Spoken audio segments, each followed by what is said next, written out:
this is done. Okay, now these are done. You can see that these are small fragments, for example here, but if I go back to the physics tab and hit and change the simulation to 100, because that's the length of the animation that I want, and press play. Let's see how it all goes. Here you can see that it seems to work. You can see that when the box you can stop here and manager delete to get back to the original, and you can just right click on this box and go to object properties and make it see-through, so it's easier to see. And then we can go back to fragmentation and maybe change this to 80, and if I want small objects for the things to fall on, maybe a box or something, I can just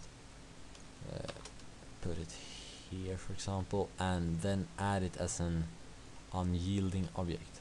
Then fragment the impact objects, and now I just have to wait, because fragmenting may take some time, but yeah, 1/3 done, and soon we can make the final simulation here.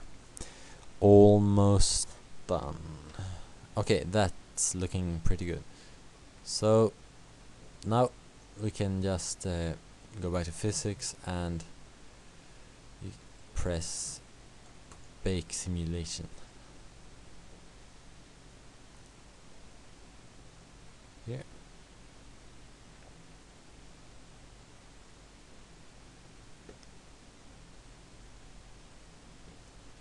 And you can see here, for example, that the objects are falling onto the box and interacting with it.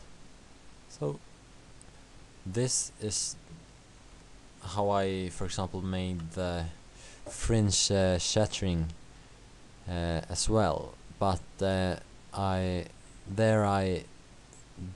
reduced the gravity so that there was none, and then when I simulated it, parts no, maybe I did something else.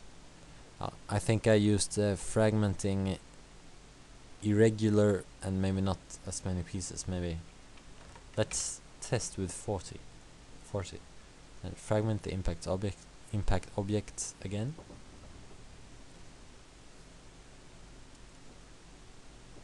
and now let's try this again. Yeah, something like this. This is how I did my Fringe shattering title. Okay, that's the end of this tutorial. I hope you liked it, and I hope you learned some new things about RayFire.